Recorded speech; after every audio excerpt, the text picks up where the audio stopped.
Hello guys, this is your friend and we are back with a new fanfic. Which is What If Naruto Was Ghost of Anbu and Harem with INO, Part 1. And if you enjoy this fanfic then please press the like button and subscribe to my channel for more fanfic like this. And now let's start the fanfic. So these two brats are supposed to protect me? The drunken old fool named Tazuna asked the Hokage in disbelief. You should be careful with your words, Tazuna-san. They may be young but they are ninja nonetheless. They have abilities that surpass that of a civilian by far, the Hokage warned his client. Yeah right. Let me guess. Pinky here is perfect at stalking her duck teammate and Duck is the master of brooding. Tazuna taunted and everyone frowned at the drunken man. You should be careful of your words. We can always deny you our services. The Hokage threatened as a vein grew on his head. The bridge builder paled at the older man's threat. So what do you think? Will you take the mission? The old man sighed and asked no one in particular. Team 7 and his assistant knew who he was talking to while Tazuna looked at the man like he was crazy. I will take it. It sounds too fishy to be true. Maybe there will be some fun for me. A body less eerie calm voice echoed through the room and Tazuna turned white as chalk. Well then you should introduce yourself boy. Sarutobi smiled as he saw the client's distress. A slight chuckle was carried through the room as it began to collect itself in a shadowy corner of the room. A figure formed in the shadows and stepped out. There before everyone stood a 5 inches 8, tall young teen with back long spiky red hair and cold blue eyes. He wore black leather pants with black steel-tipped boots, a open black leather jacket with a red stripe along his arms and a see-through mesh shirt. His hite was sewed into his leather belt around his waist. On his back was a huge sword. It had a long handle with upside-down skull at the end and a broad guard and horns at the end towards the handle. Behind the guard was a long-teethed skull with the broad blade seemingly coming from its mouth. The blade was at least 10 inches broad and 1 inch thick while it held the impressive length of 5 feet. So in total it was about 6 feet long and had this evil aura around itself making you shiver by just seeing it. My name is Uzumaki Naruto and I'm the last member of your protection team Tazuna-san. He bowed to the shivering man with a creepy smile, showing his long sharp teeth. The man could only nod his head not trusting his own voice at the moment. Then I would suggest that you prepare yourself and we all meet at the southern gate in 1 hour. Kakashi stated and escaped the room in a puff of smoke, hoping to get away from his creepy student as soon as possible. Naruto could only smile at his sensei's behavior and melted into the shadowy corner again. Without another word the genins left the room to prepare themselves. Just as Tazuna turned to leave the voice of the old village leader stopped him. I would advise you to handle Naruto with care and respect. He may be a ninja of Konoha but he has no problem with killing a client if he gets aggravated. He isn't called the Bloody Fang of Konoha for nothing, the man explained. Tazuna just gulped and nodded before he left the room. The old Sarutobi just smiled and turned to his paperwork. With a swift motion of his hands forming a crossed hand sign, 3 more Sarutobi popped into existence. These 3 pounced at the paperwork with a determinate expression on their faces. Meanwhile the original walked over to his couch and pulled out a small orange book from his sleeve. With a perverted giggle he opened it only to be interrupted. You know old man these books will be your downfall one day. Naruto smiled as he stepped out of the shadow. Kami above. The old Hokage yelled as he jumped up only to see his surrogate grandson leaning against his desk having a rare smile on his lips. Naruto. What are you doing here? The Hokage scolded but Naruto shrugged as he turned serious. Listen old man. He stated firm and Sarutobi shut up. This mission is more dangerous than Tazuna wants to make us believe. He explained while he pulled a cigarette from inner pocket of his jacket and lit it. The man looked at the boy disapprovingly but couldn't say anything because he knew of the redhead's circumstances. What do you mean boy? He inquired. I mean that the wave country is currently under the reign of Gato shipment. That got Sarutobi's attention. I think that we will encounter at least one missing nin C rank or higher. It's said that he has a thing for silent killings, so we could probably meet one of Kiri's missing nin. So you should upgrade the mission. The teen explained. Sarutobi analyzed his explanation and nodded. He moved to his desk and took out a scroll to update the mission from C to A and handed it to the boy. I'm making you the one in command. Should you encounter a missing nin above B rank, you will take command and lead for the rest of the mission with Kakashi as your second in command, the man explained, and Naruto nodded. The teen began to leave but stopped shortly before the shadowy corner and looked over his shoulder. Oh, an old man? He asked, and Sarutobi looked towards him. Tell Jiraiya-sensei not to peek at the hot springs. If I find out that he spied on her, I promise you that he has been a man for the longest time of his life, the boy warned, and his eyes flashed white for a second before he vanished into the shadows. I hate it when he does that. Sarutobi mumbled, a bit afraid for his old student. Near the hot springs, a white-haired man felt a cold shiver run down his spine. I think I should pass on my research for today, or I think I will lose something very important to me. He thought, a bit scared, and shielded his groin involuntarily while he walked away to a bar. A group of girls in the hot springs felt a sudden relief and relaxed into the warm water. Guess the pervert got scared off. They all thought with a big goofy smile as they soaked. An hour later, Team 7 and their client were at the gate. Well, everyone expect Naruto. Now then, let's go. Kakashi ordered, and they began their journey. Hey, where is that Naruto boy? Tazuna asked as he looked around. Don't waste your time. He is around. Kakashi just shrugged, and he felt a shudder run down his spine. I think I just pissed off the devil. I should learn to keep my mouth shut. He thought, and eyed his surrounding careful. Just as they passed through the gate, a small shadow emerged from the gate's shadow into Tazuna's. The man felt a shiver and looked around but didn't see anything. So he just shrugged it off and followed his protection team, hoping that they wouldn't find out the truth. Hours passed and the little group didn't really make any advance.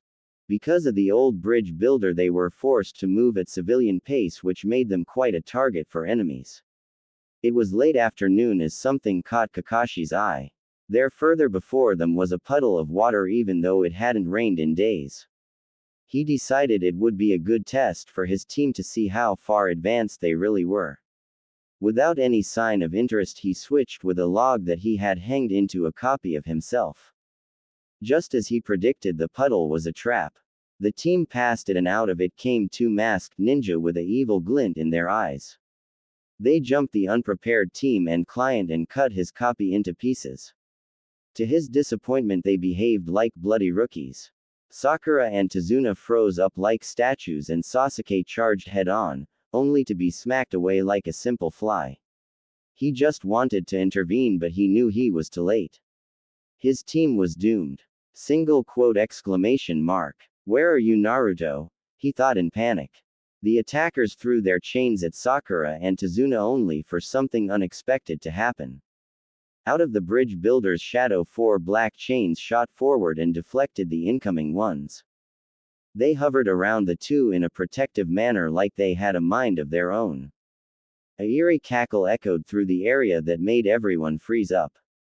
Suddenly, a black hand shot out of the mon's shadow and began to pull a evenly black figure with white glowing eyes out of it. As it had fully emerged the shadow, the darkness began to retract and revealed tan skin along with black leather clothes and a giant sword. The figure laughed like a madman, and he looked at the frightened enemies. Only now they seemed to notice that the chains from before were coming from his back like they were extensions of his body. Well, the demon brothers of Kiri.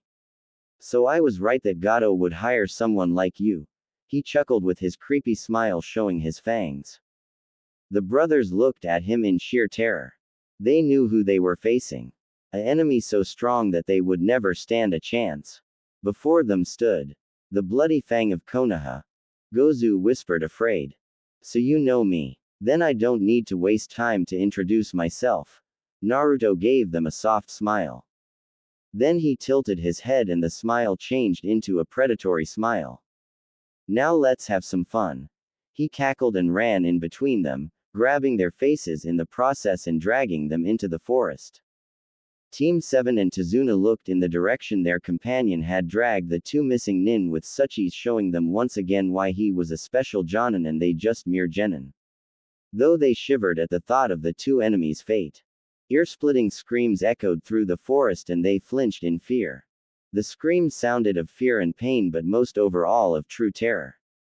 Just the thought what he was doing to them made them piss their pants. Minutes of terror-filled screams passed till they fell silent. Kakashi had used the time to rejoin his team and client and soothe their worries. 10 minutes later, the sound of breaking branches made everyone look into the dark forest. Naruto emerged happily whistling while juggling two scrolls between his hands. Naruto, what happened? Kakashi asked, a bit fearful. Let's just say that they didn't want to cooperate at first, but as you know, I can be very convincing. Naruto's smile vanished into a neutral face. Kakashi took a step back, not wanting to anger the young Jonin any further. He once had a talk with the teen and he still had scars to prove it. Wah! What's in the scrolls, Naruto? Sakura asked carefully. Oh, in these. Only the remains of the recently deceased demon brothers. He shrugged and put the scrolls into a seal on the inside of his jacket, not that the others knew about that. Truth be told, only in one of them were the remains of the deceased brothers, while the other one held his new acquired food. So Tazuna-san, I believe you have some explaining to do. Naruto stared at his client and stressed the honorific. I don't know what you mean. The old man began to sweat. From my interrogation, I got the informations that these two, along with Zabuza the demon of the hidden mist, were hired by Gato to get rid of you. Now tell me, old man, why does that fat midget want your death? He inquired, a bit angered. Tazuna was now pale as death and he looked like a deer in the headlights. He began with a shaky voice. Don't you dare to lie to me, or you will get to meet a side of me that only a few have ever met and even less survived. The teen snarled, baring his fangs. Don't you think it's enough, Naruto? Kakashi tried to soothe the teen's anger. With a heavy sigh and a short snarl, he turned around and continued the journey to Wave. Come on. We have a mission to finish. He growled while looking over his shoulder. The others could have sworn that they saw his eyes flash white for a second, but shrugged it off, hoping that he would continue the journey in silence, not wanting to deal with his anger. They had once seen the boy in action. To be precisely, when their sensei. Make that former sensei. Mizuki attacked him as he entered the classroom, and Naruto grabbed him by his throat and ripped him apart, making quite a mess. His sensei, the Toad Sannin Jiraiya, just stood the door and watched the scene, not intervening with his students' actions. After that, no one dared to attack him. Though he and Sasuke had been friends long before Naruto had left the village with 6 years, they were still good friends despite the teen's short-fused temper. During the walk, he sunk deep into his own thoughts, walking only by instinct. Flashback. You should be careful to not let your anger get the better of you, boy. Jiraiya warned as he sat down after one of their little spars. Oh, shut up, sensei. I'm totally in control. Even Nei-san says that I'm fine. A younger Naruto huffed. You shouldn't believe everything the fox tells you. Foxes are born pranksters after all. The old man stated dry. I trust her as much as I trust you, Jiraiya. If it hadn't been for the regenerative abilities she provided me, I would have never lived through the transition, and you know that. The boy warned. I know that, and like you, I'm thankful for that, but she is still a demon. The Sannin just sighed and leaned against a tree. She may be a demon, but then again. What am I? I'm not a human anymore, that's for sure.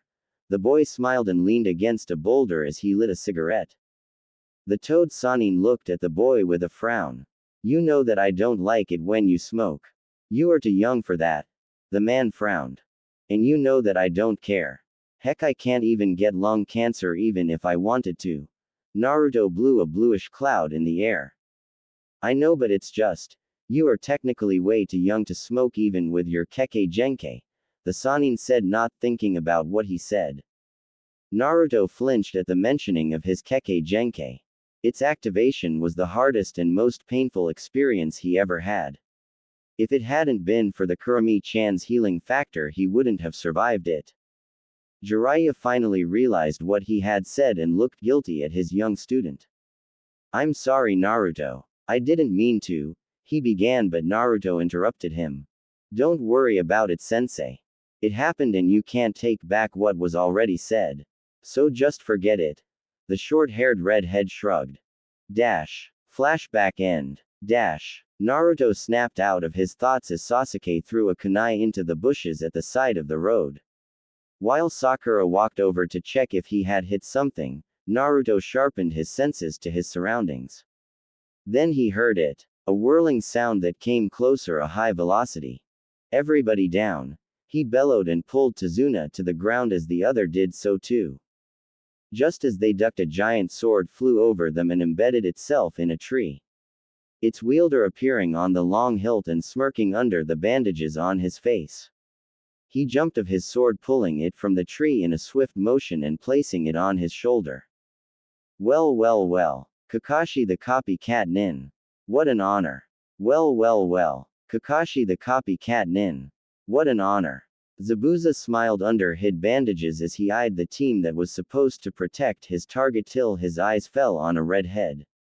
He gulped. "Why? You," he stuttered and stepped back. "Why is he so afraid of this boy?" Tazuna thought, amazed. "Well, hello, Zabuza. It's an honor to finally meet you." The redhead bowed mockingly. "Wah, what are you doing here?" he stuttered. "I don't know what you mean. I'm a Jonin of Konoha after all and was ordered to accompany this mission." Naruto shrugged with a fanged grin. "Wah." Zabuza tried to regain his composure. Naruto just sighed and passed the tall man a book which he caught. Page 189. The teen yawned and leaned against a tree. His eye twitched for a second before he smirked. Despite everyone watching, no one noticed him creating a shadow clone in the tree which left the group. Zabuza in the meantime had opened the book at said page and his eyes widened. Sasuke had also pulled out his bingo book and opened said page. The genins and client's eyes also widened. Name: Naruto Uzumaki. Rank: S rank Special Jonin. Alias: Bloody Fang of Konoha, the dark-blooded beast. Allied village: Konohagakure. Allies: Mei Terumi Godime Mizukage. Jiraiya the Toad Sennin. Tsunade of Slug Sennin. Yoshiyuki Kaneko Fire Daimyo. Skills: Ninjutsu, Anbu level. Don't engage in close combat. Ranged jutsu have a slight chance of success. Genjutsu, high Jonin level. Horrific illusions. Can break every genjutsu cast on him. Taijutsu, Anbu level. Uses a unknown style called Blackfist.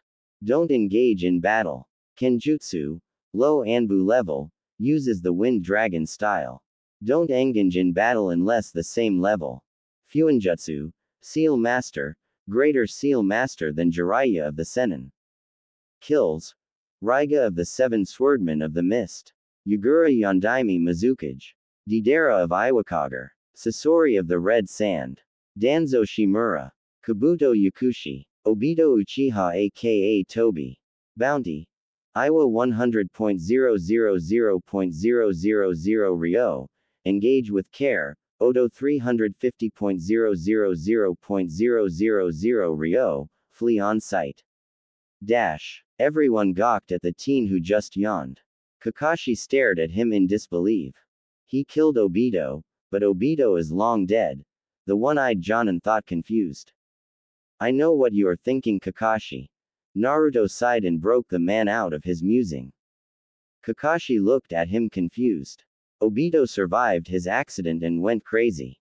It seems he saw you killing Rin and snapped. After that he planned to kill everyone." Naruto paused and sighed.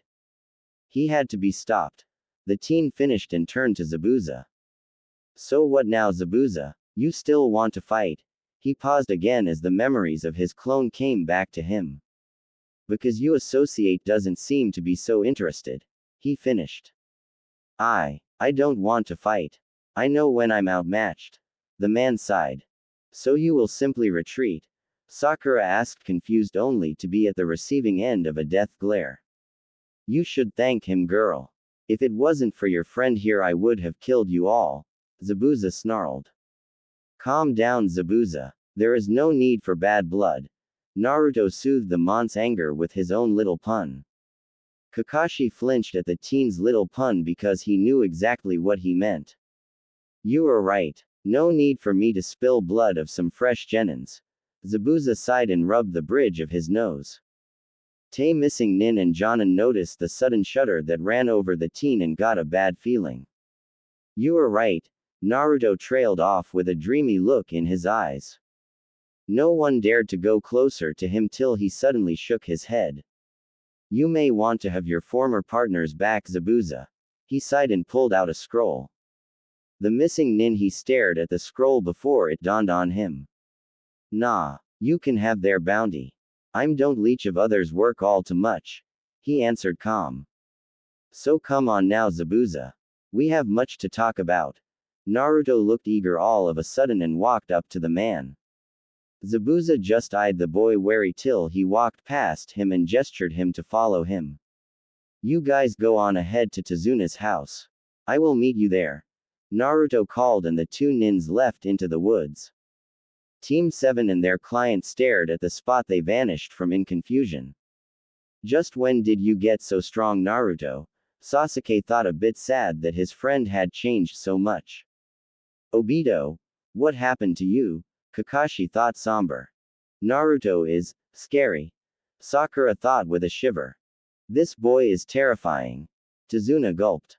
Come on, let's move. How far is your house away, Tazuna-san? Kakashi decided to get the mission on the move. Just a few minutes from here. Tazuna snapped out of his thoughts. Well then, let's go. Kakashi ordered and the group made their way to their client's house. All of them a bit wary of what Naruto was planning.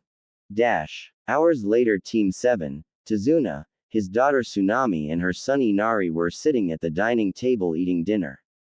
A sudden knock on the door called their attention to it. Tazuna and his family were afraid. Could it be one of Gato's men? Did he find out about Tazuna going to Konoha for help? Kakashi nodded for Tsunami to open the door while he pulled out a kunai and prepared himself to attack. Careful and with trembling hands she reached for the door and turned the handle. Slowly the door crept open and revealed a shadow before it. Just as Kakashi wanted to pounce on the figure, a eerie calm voice spoke. If I were you, Kakashi, I wouldn't even think of moving. The voice whispered from behind him. He could feel cold steel on his neck and realized that the figure was already behind him. But he also recognized the voice. Oh, it's you, Naruto. Kakashi tried to sound relaxed, but the teen noticed the slight tone of fear. You are getting rusty, Kakashi, he stated and stepped back while he put his sword away. Tsunami eyed the newcomer with a mixture of fear and awe. Say, Naruto, where is your giant sword? Tazuna asked, careful. I sealed it away. I decided to use my secondary swords. They are far better for fast combat. Naruto explained calm as he turned to Tsunami. Everyone eyed the two weird short swords on his back. Their scabbards were crossed on his back and reached over his shoulders. They looked like short broadswords with a bend-down handle. The handle itself was wrapped with dark red cloth. But what caught their attention were the weird cylindric things at the end of the blade. Think Squall's gunblade from Final Fantasy VIII. I'm sorry for my late coming. I had to take care of a few things before I came here. My name is Uzumaki Naruto and I'm a member of the team to protect your father. It's nice to meet you. The teen bowed with a calm smile. My name is Tsunami. It's nice to meet you, Naruto-kun. She also bowed. Would you like to join us for dinner? She asked as the three walked back to the table. That's a kind offer, but I have to decline. My body can't digest normal food anyway. I have my food with me and will eat later, he explained with a kind smile. You can also eat your food with us. It's more comfy to eat with more people. Tsunami's smile never left her lips. I don't think that you would like it if I was to unpack my food. It would ruin your appetite for sure. Naruto leaned back in his chair and watched everyone. His comrades just ate their food along with Tazuna, not really wanting to know what he meant by it, or in Kakashi's case knew what he meant and didn't want to think about it. Tsunami and Inari on the other hand were more curious. In a spark of confidence she tried to challenge him. "It can't be so bad if you eat it," she stated. Naruto thought about it for a moment before he pulled out a scroll. A scroll that was somehow very familiar to her. "Hey, isn't that the scroll he had after he interrogated the demon brothers?" she whispered to Sasuke, who looked at it and nodded.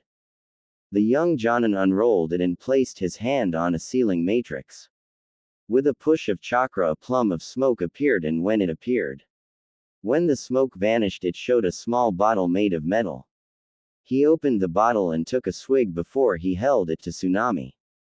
"Take a smell and you will know why I didn't want to unpack it here," he stated firm, and she suddenly felt unsure. Yet she steeled herself and took the bottle to hold it beneath her nose. With a short sniff she began to take in the smell of the liquid inside of it.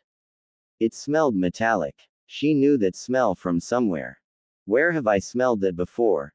She tried to remember. Suddenly her mind froze. She remembered that smell. That horrible smell. A smell she hoped to never smell again. The smell of blood. Her eyes widened and she looked at Naruto. The bottle slipped from her hand and would have crashed on the table, sputtering its content, but Naruto caught it easily before he sat down again. "I warned you, Tsunami-san. You wouldn't like it." He shrugged and took another swig. Why? She stuttered. "Why I'm drinking it?" He formed the question for her. She could only nod, not really trusting her voice. He just sighed and looked at Kakashi, who nodded and began to place silencing seals on the walls. When he was finished, he took a seat again. "What I will reveal to you now is a S-rank secret. If you tell anyone about this, you will be executed on the spot," Naruto stated serious.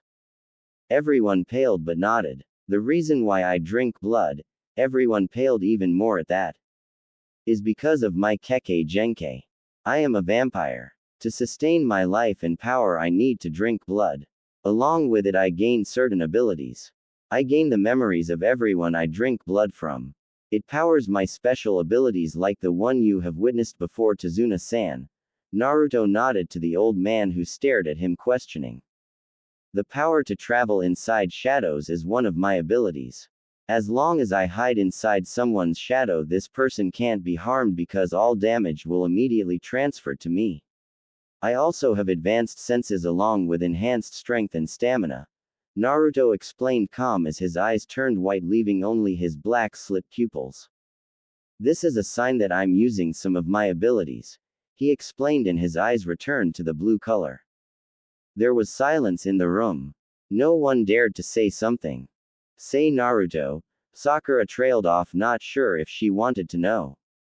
"Yes, Sakura?" he asked patiently.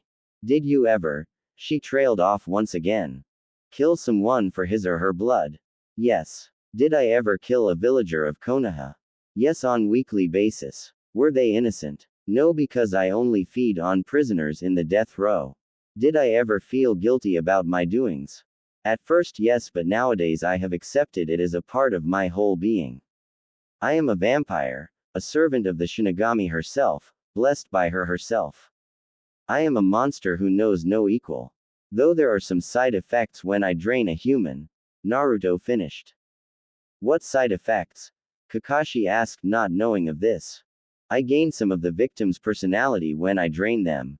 That's why I was so short-tempered when we began the mission, and now thanks to the new blood my personality changed again, even if just a bit," he explained and stood up.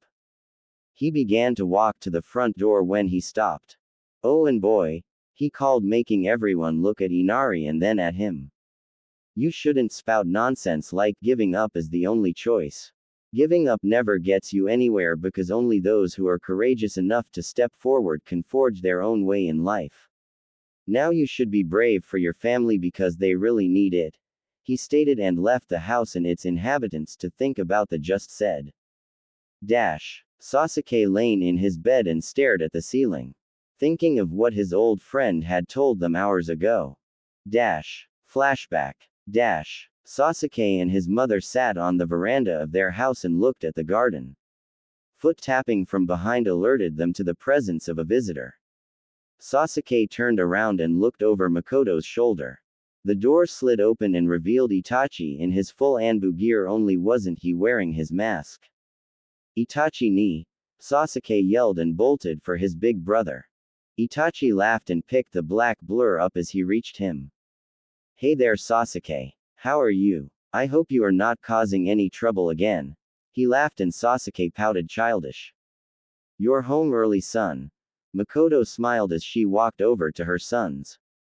Suddenly a somber expression crossed his face and his eyes hushed to the side.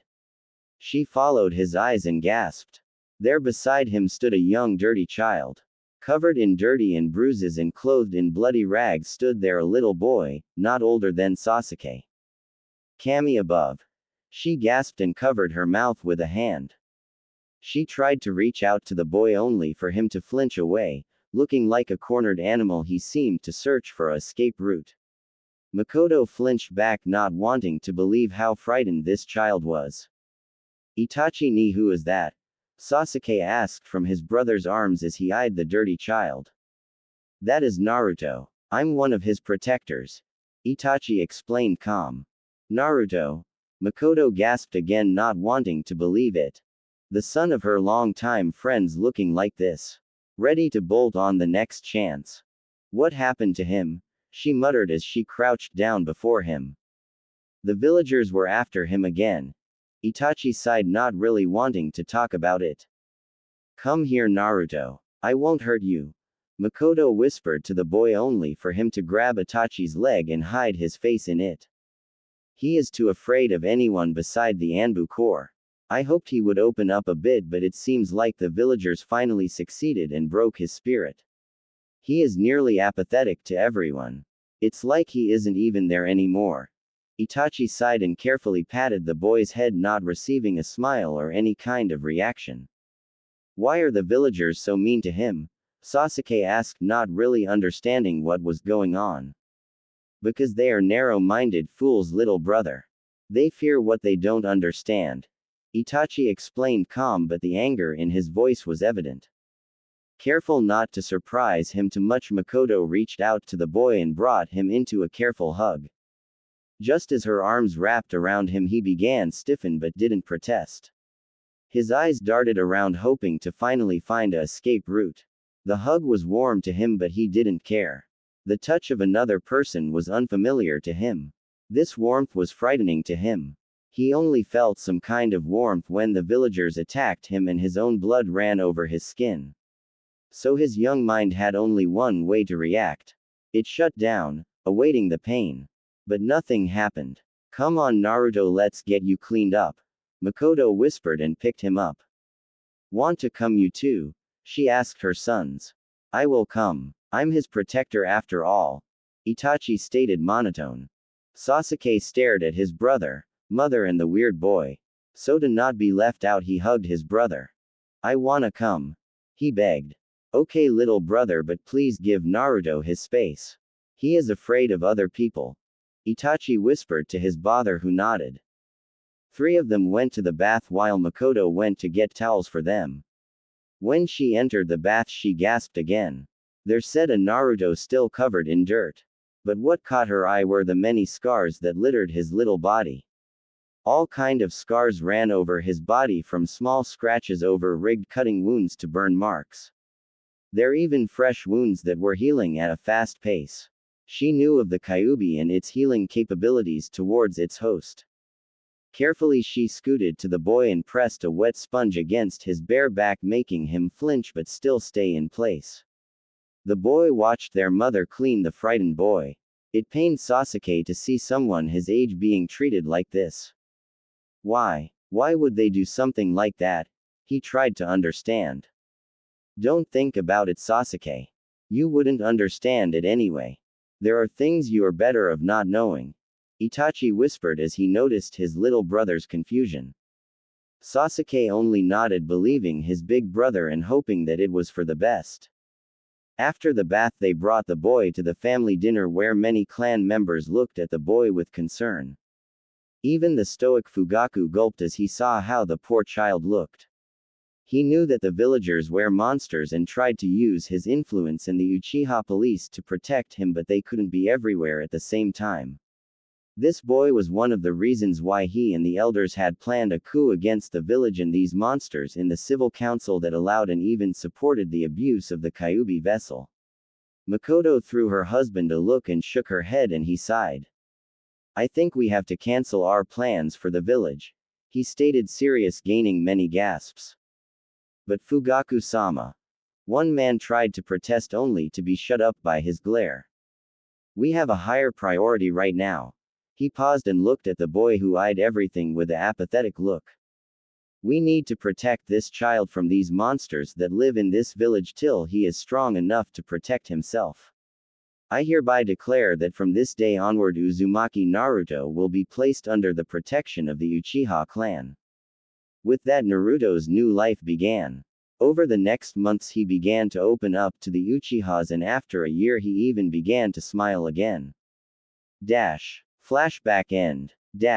Sasuke sighed as he remembered how Naruto had stepped into his life only to leave 2 years later again when Jiraiya came and picked him up, saying that he was his godfather and would train him. The perverted Sennin didn't make it out of the compound unharmed. Many of the clan had made a space for Naruto in their hearts and punished him for abandoning the boy for so long. He didn't even dare to make any kind of research for the rest of his stay in Konoha. Not that Sasuke knew of that back then. With that, he turned around and fell asleep, hoping to finally find a way back to his friend with secret being revealed. After Naruto left Tazuna's house, he jumped into the trees and made his way to his target while talking to his Nei-chan. Say, Nei-chan, was it right of me to tell them the truth? He asked his tenant. I think they deserve to know, Otuto. They work with you after all, Kunami said in his mind. I think so too, but I just don't like people looking at me like I'm crazy, he sighed. I know what you mean, she sighed. Naruto stopped on a branch and looked down. He stood before a large mansion. This little midget, he snarled as the smell of fear swang by him. Calm down, Otuto. No need to explode right here. You better make him suffer. Kunami snarled, also pissed. With that, the teen vanished and reappeared on the roof. He crouched beside a window and opened it silently with a kunai. Without making a noise, he slipped inside and sneaked over the beams and looked for his target. Finally, he found the man. Gato was truly a midget. He thought Zabuza had exaggerated when he told him about the idiot who hired him. This time the teen slipped into the shadows of the intermediate ceiling and fell to the ground right into the shadow of a flower pot. From there he watched the room and was disgusted. There in the king-sized bed lay 5 women. This fat midget had disgraced them and covered them in his liquids. A snarl escaped him as he analyzed the situation. You are a dead man, Gato, he thought, angry, and could feel that Kunami agreed with him. Naruto slipped into the next shadow and then into the next till he finally reached the shadow of the desk at which the man sat. He then entered the man's shadow and gained control over his body. Good thing that you found a way to enter someone's mind though their shadow, Kunami smiled at her brother. Naruto sent her a evil smile, knowing full well that she also enjoyed it to smash some bastard's soul. Gato didn't even know what came over him as his mind was set to sleep and Naruto took control. Forming a clone inside Gato, he left the body and materialized beside him. I will raid his safe and you will call his men together. You know what to do, the original stated, serious as he walked over to a self-portrait of the bastard. Gato only nodded and left the room. Naruto ripped the portrait of the wall, gaining the attention of one of the women who was actually awake. Fast he turned to her and made soothing gesture. I'm here to help. Gato won't hurt you anymore. He soothed her as he walked over. She began to sob and grabbed his jacket. Her sobs actually woke up the other women and they stared at the teen. Don't worry, I will bring you out of here. Are there more? He asked quietly, not to frighten them. There, there are more, in the dungeon, one whispered. I will free them once I have raided all of Gato's belongings. By that time my partner should have cleared a path for us to leave through, he stated firm while creating a clone, shocking the women. Don't worry, I'm a ninja from Konoha. He smiled and switched with the clone. With that the clone soothed the women while he cracked the safe. When he opened it he couldn't help but whistle. In it were many scrolls and a huge load of cash. Quickly he pulled out 4 sealing scrolls and sealed everything up while reading the account books in the safe. One scroll held all the money Gato had stolen from Wave with some extra money along with all right on his company. Another one held Zabuza's payment. Naruto was a monster but he knew that the man and his companion needed the money. The third held the rest of the money that he would keep for himself. And finally the last one held all the scrolls from the safe. The scrolls held secret clan jutsus. Everything. Ninjutsu, taijutsu, kenjutsu, fuinjutsu and kinjutsu. They were too dangerous to leave them in civilian hands. In the meantime Gato had rounded all his men for a discussion. Why did you call us Gato-san? One thug asked. Oh, I just wanted you all in one place for a little surprise. He grinned. What kind of surprise? Another idiot asked. Gato's grin grew even further. Your sudden demise, he yelled. Immediately hundreds of clones emerged from the shadows and killed everyone present. When all of Gato's men were dead the clones turned to Gato. Everyone, henge into the thugs that you killed and pretend to be them. Seal up every body for that we can get money and incarnate the rest. Leave no trace behind. Gato yelled. The clones did just that and went to work. With that Gato went back into his mansion. Meanwhile Naruto had freed the rest of the slaves and got them some clothes to cover their bodies. They left the mansion just as Gato entered it again. The women whimpered as they saw the midget with his guards. Don't worry. That's not Gato. Naruto soothed them and they looked at him weirdly. Hey boss. Everything is going as planned. Gato stated firm, confusing the poor women further. Don't worry ladies. I'm controlling Gato right now. He has no free will at the moment. He would even kill himself if I told him to. Naruto explained. The women stared at him in disbelief and he shrugged. Gato, slap yourself in the face. He deadpanned. Gato did as told and slapped himself hard. The former slaves stared at the two in disbelief. Come on, let's get going ladies. I want to have you all at home by morning. Naruto stated. He wanted to walk outside but was stopped by Gato. You should wait a bit boss. It's quite messy outside. He stated firm, not wanting to let the women see the mess he had created earlier. One woman or more of a girl his age was actually more curious than afraid because of her suffering. She stepped outside and gasped. There was a huge army of Naruto's incarnating Gato's thugs while others transformed into said thugs. What is going on here? She stuttered. It's part of a big plan. Let's just say that I want to make Gato suffer as much as possible. Naruto shrugged as he stepped beside her. The other women actually got curious and stepped outside only to gasp. Some of them even smiled at the sight of actual justice being served. Come on, let's go ladies. This is no place for you. The teen stated and they left the mansion while Gato walked inside. Gato woke up at his desk feeling a bit woozy. He looked around and found the woman he had ed earlier lying on the bed. With a smug grin he walked over to his safe and opened it. He eyed his whole treasure. All the things he had stolen or gained through blackmailing or ordering the murder of innocent people. Now he only had to get rid of that bridge builder and then the whole Wave country would belong to him. He laughed hysterical and walked over to the bed, letting his hand sliding over the leg of one of his slaves. The woman shuddered under his touch but stayed asleep. He didn't notice the evil being hiding in his shadow or that everything he worshipped was just an illusion by the being. Gato had nothing left without even knowing it. Naruto walked up to a clearing in the woods closely followed by the freed women. Kage Bunshin no Jutsu, he mumbled, and two clones appeared without any smoke. The women were once again surprised but didn't say anything. Wordless, the clones made their way into the clearing and placed each other at each side of the clearing. They began to make hand signs. Wood release. House growing jutsu, the two shouted, and the wood shot from the ground between the two. The wood formed into a flat. The new formed object was a large flat in traditional Japanese style. With that, the clones vanished without a sound. Everyone stared at the newly created building. "Come on girls, let's get you inside," Naruto stated as he walked in. "Why are we here?" a girl asked. "I can't let you back in the village as of now. I have plans for Gato. Until then you are better off here." "I don't know if he has any hence man outside the mansion," the teen explained calm and continued his walk. The women only nodded and followed the teen. Inside the flat they stared around amazed. The house was fully furnished. "This is amazing," one woman breathed.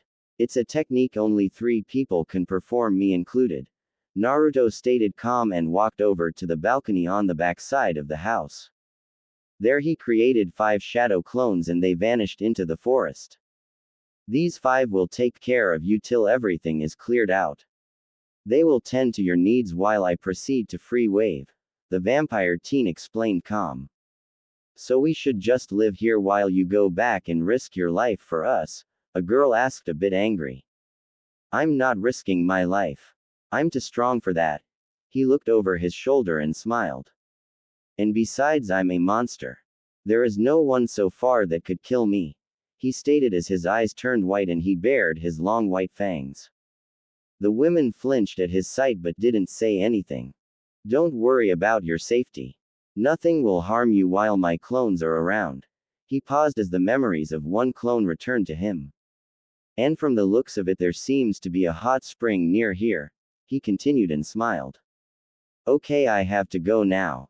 My team is waiting for me," he stated as 4 clones emerged from the forest with all kinds of stuff. They carried hunted animals, firewood, and some kind of moss. With that, the teen vanished in the shadows, creeping the women out. "Don't worry about him. The boss isn't really a person for big company," a clone stated calm. "What do you mean?" a woman asked. "The boss has never opened up to someone except his sister.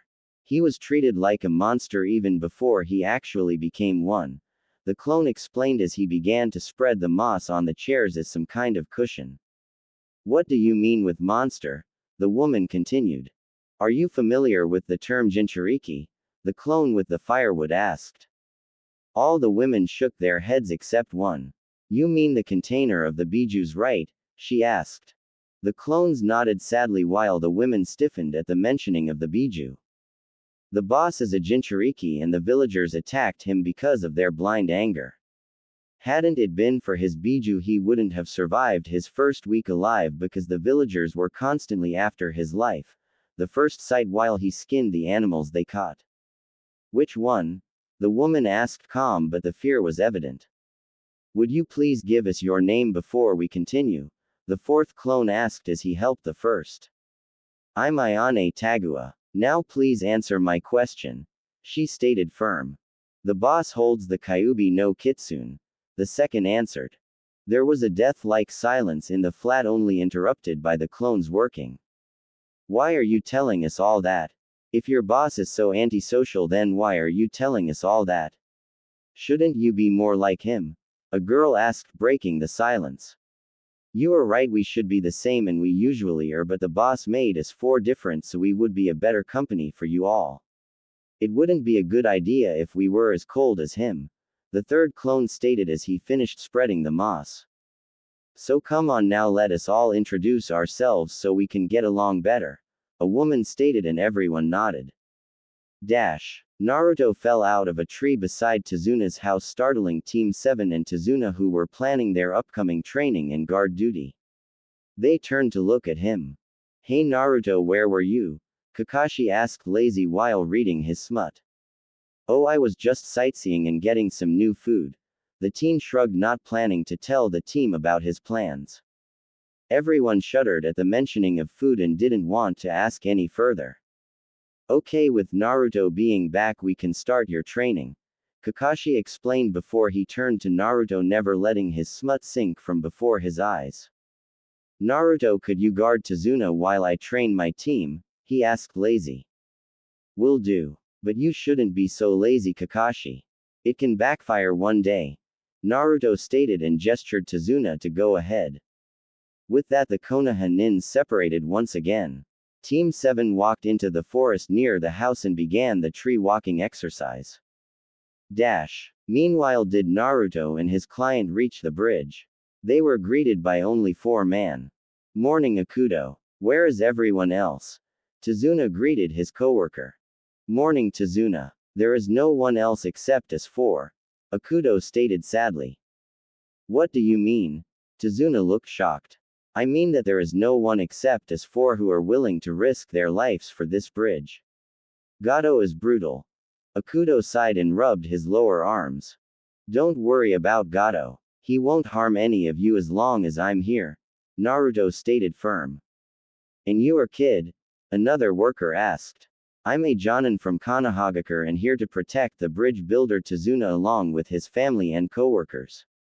My name is Uzumaki Naruto. Naruto introduced himself.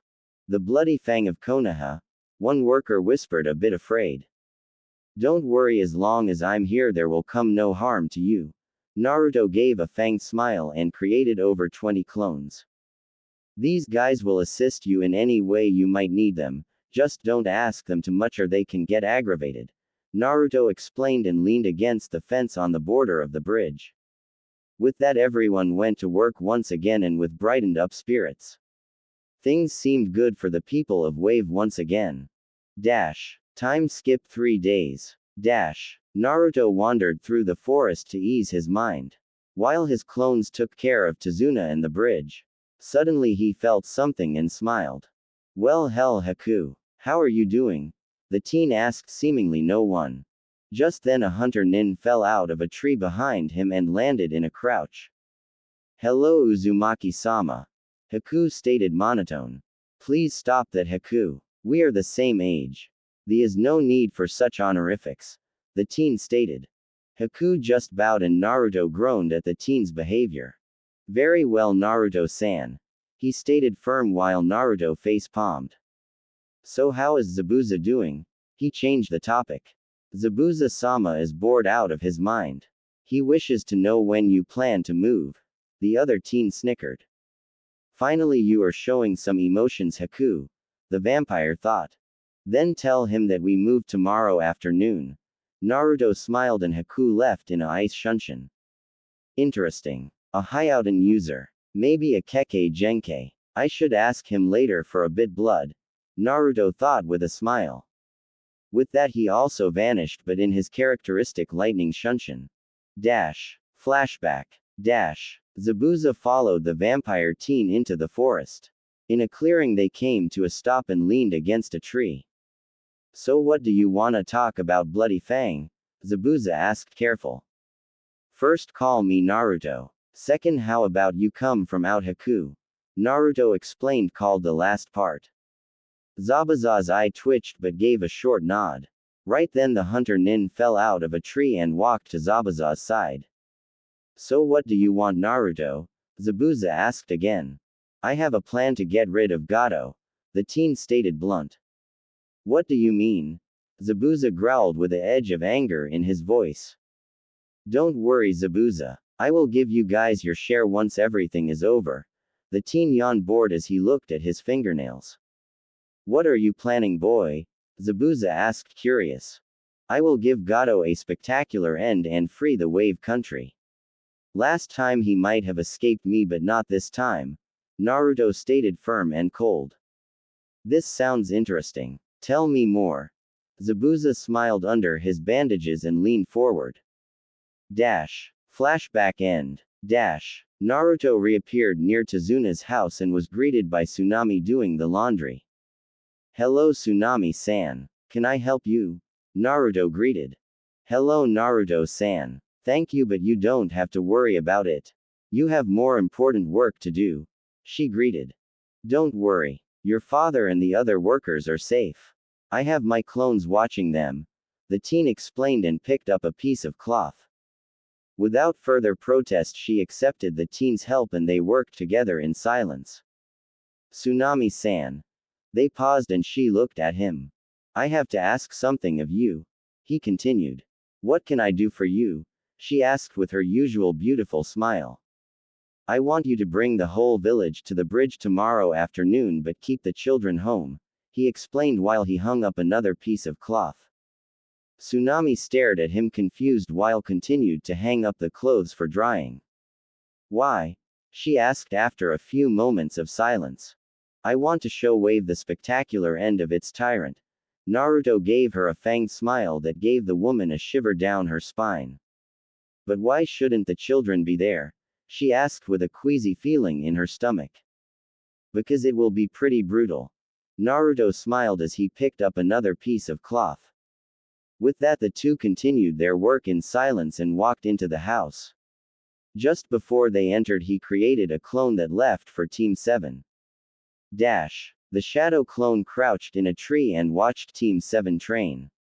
They were still trying to get the tree walking down. I should have a talk with Kakashi about his lax training in the near future, he thought and eyed the team. Kakashi leaned against a tree and read his smut as usual with a perverted giggle from time to time. You lazy idiot. The clone sighed. Sakura had her hands on her knees and was panting hard. She was obviously tired. I thought you had upped your training after the academy. I think I will give you a new training plan once we return to the leaf, he thought as he watched the pink-haired girl. Sasuke was still working hard but the exhaustion was visible on his face. He definitely used way too much chakra in his attempts on the technique. You are too serious, brother. You need to be more relaxed, otherwise you will never master it, he thought as he watched the boy he saw as a brother. With that, he fell beside the older Jonin. You should pack away that smut and keep training your team, Kakashi, or I will do the former for you, the teen growled. Kakashi jumped as he hadn't noticed the teen landing beside him. Fast as lightning, he put the book in his pouch and stared at the teen wide-eyed. Naruto, when did you get here? He asked, startled. I observed your team's training for half an hour before I talked to you, he stated calm and continued to look at the two genin. And what do you think? Kakashi asked, nervous. I think we need to have a serious talk when we return to the leaf, Naruto explained with a eerie calmness. Kakashi gulped at the thought of a serious talk with the vampire teen. Don't worry, I will take Sakura under my tutelage for a while. You take Sasuke's training serious for once. The two are far behind the other teams. Once I finished my training with Sakura, she will be a real kunoichi. With her being stronger, she and Sasuke can be a real team, Naruto explained and stared off in the distance. Are you sure? I don't think the council will allow that, Kakashi whispered. I give a what the council says. If they try anything, I will expose all of their dirty little secret. After all, Jiraiya isn't the only one with a big spy network. The teen smiled, letting one of his fangs poke out between his lips. And by the way, I have the old man on my side, so they won't be a problem at all, he finished and pushed himself off the tree. Oh, and tell the two to get some rest. We will meet Zabuza and his associate tomorrow, he said and puffed out of existence. A shadow clone. I didn't even notice it. I thought he was the real one. Kakashi thought, a bit down at being tricked like that. I guess I will break the news to them once we get home, he sighed and pushed himself from the tree. With that, Kakashi called his team to call it a day and they left to get some rest. The next afternoon. Team 7, Naruto and the workers worked on the bridge waiting for the start of the next events. Nobody except the Jonin noticed the suddenly thickening mist around them till it was too late. Kurigakure no Jutsu was heard by the ninja and everyone was on the feet. Shit, is Zabuza already here? Sasuke whispered to no one in particular. Goken no Seigen Jutsu, Naruto whispered without anyone hearing it. Don't worry, Sasuke. I have it already covered, Naruto stated calm as he pulled out a cigarette and lit it. That earned him a scowl from the black-haired teen. Naruto, since when do you smoke? He asked. I started shortly after the Shinigami turned me into a vampire. He explained calm and took a deep breath. The kiddo is right, Naruto. You shouldn't smoke. Came a eerie calm voice from before them. Everyone tensed while the teen just smiled. Well, hello Zabuza. I can smoke whatever I want. I can't get sick from it anyway. He shrugged as the two ninja became visible before him. Naruto, what's going on here? Sakura asked, confused. Oh, we are planning a big celebration soon and now only the guest of honor is missing. He smiled evil. How long do we have to wait? Zabuza asked, feeling a bit uneasy at the teen's grin. He should be here in about 10 minutes. Naruto shrugged and sat down while he unpacked a small scroll. What's that? Zabuza asked, curious. Naruto just smiled and unsealed a shogi board. Wanna play a game, Zabuza? He asked with a big smile. Everyone's sweat dropped at this but said nothing. Zabuza just shrugged and sat down before the teen and looked at the board. Everyone watched how the two ninja played their game of shogi and how easy the two seemed to take it. Minutes later, Zabuza groaned and leaned back, staring at the mist-covered sky. You are way too good, boy. Zabuza sighed. I play shogi since I was 7. So I have some experience after all. Naruto shrugged. The sound of marching feet interrupted Zabuza's answer. I guess they are here. Naruto sighed and resealed the shogi board. He flicked the cigarette away and stood up, stretching his back. What kind of demon are you anyway? You can't even defeat some kids. A haughty voice taunted through the mist as it began to lift. Everyone stared confused in the direction of the voice. Don't worry. It's a genjutsu I casted when Zabuza casted his Kurigakure no Jutsu. Okay everyone, let's take a seat and enjoy the show. Naruto smiled and leaned against the fence. The whole village stood at the end of the bridge just as Gato and his army marched past them, not really acknowledging them. They watched a bit sad at how the ninja were fighting each other. Tsunami stared sadly, hoping that Naruto knew what he was doing. Gato stared at how beaten his hired ninja looked and laughed inwardly. Ha, I knew it was a good idea to not pay this idiot. He thought smugly. What kind of demon are you anyway? You can't even defeat some kids. He taunted and the beaten ninja looked at him. What do you want here, Gato? Zabuza growled. Ha, I knew it was good to never pay you. The midget laughed. You damn. Zabuza started but began to caught blood. Gato laughed hysterical while his man stayed silent but smirked. Suddenly the vision of the battle vanished and showed a complete new one. There sat the Konoha ninjas along with Zabuza, Haku and the bridge workers and looked at Gato amused. The fat midget stumbled backward with horror written at the new scene. What is going on here? He stuttered as he fell backwards. It's a genjutsu. One of his men smiled as he eyed the man in amusement. What do you mean? He demanded from his thug. It's a ninja technique to create illusions. Another thug shrugged with a eerie smile. Suddenly Gato noticed that his whole army stared at him with this eerie calm smile and it made him uneasy. What are you guys smiling at? He demanded as he stood up again. Oh, we are having so much fun. Sadly, it's over pretty soon. A third thug explained with a sad sigh. What? Gato demanded but was interrupted as his whole army was covered in smoke. Seconds later the smoke cleared and gasped a breathtaking view. There where his army stood before was now an army of the blonde boy that sat with the other ninjas. Gato whirled around and stared at said ninja. The Konoha ninjas and villagers were also confused while Zabuza just chuckled. Not bad, boy. You switched the whole army with your clone. He smiled and stood up to stretch his back. Yeah, I did that the first night we came here. Naruto smiled and lit another cigarette. Team 7 stared at him astonished. So that's where you went that day? Kakashi sighed. Of course. I raided the midget's mansion and freed the slaves before I casted a genjutsu over the whole building. Naruto shrugged and took a deep breath before he blew a cloud of blue smoke in the air. Gato meanwhile was fuming. If what the kid said was true, then everything he had gained was taken from him without even noticing it. What? What did you do with the real army? Naruto? Sakura asked, a bit afraid of the answer. Do you really have to ask, Sakura? He blew out another cloud. She just shook her head and kept silent, turning a bit pale. Oh, you have so much talent. Why are you wasting it? Naruto thought sadly. Now Gato, let's end this. Naruto pushed himself off the fence and faced the man. Before Gato could answer, he found that he couldn't move. What is going on here? He thought, afraid. Everyone watched as a shadowy arms came from the midget's shadow and propped themselves on the floor. They heaved a equally shadow-covered body from the mon's shadow. The figure was definitely a human and had white eyes. When the upper body had emerged, it stopped being human. There was no lower body. The figure just stretched and rose behind Gato, laying its arms over the midget's. Well, Gato, how about I introduce you to one of my abilities? Naruto called casually.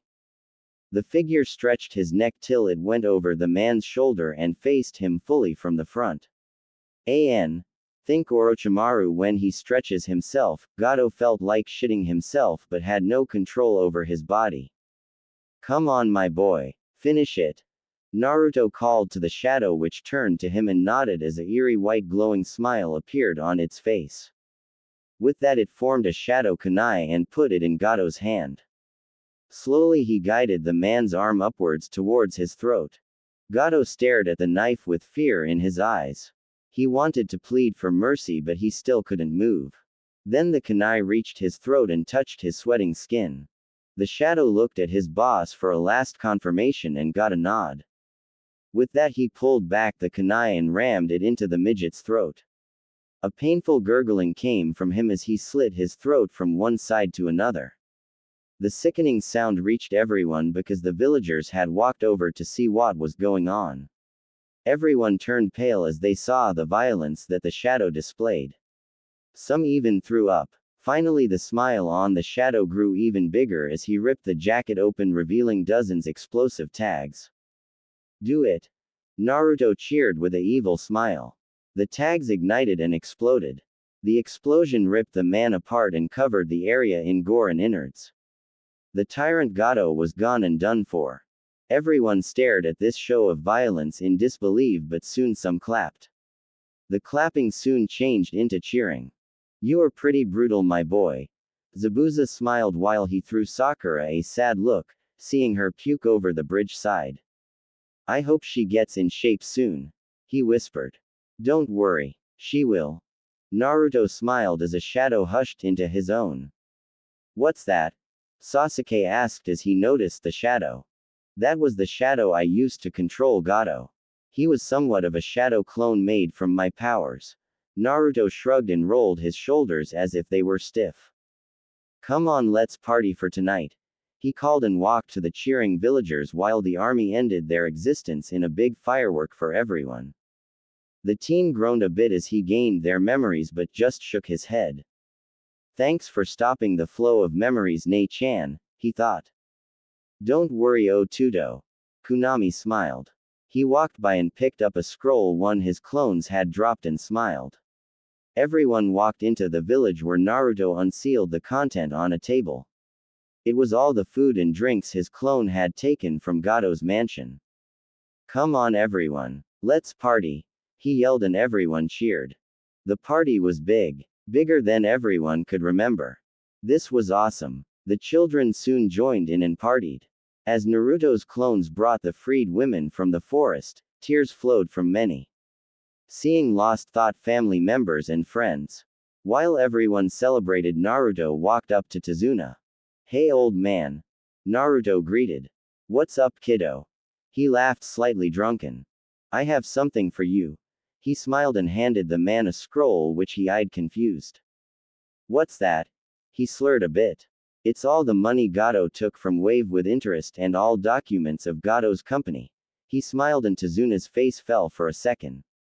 He seemingly sobered instantly at the teen's words. Wah!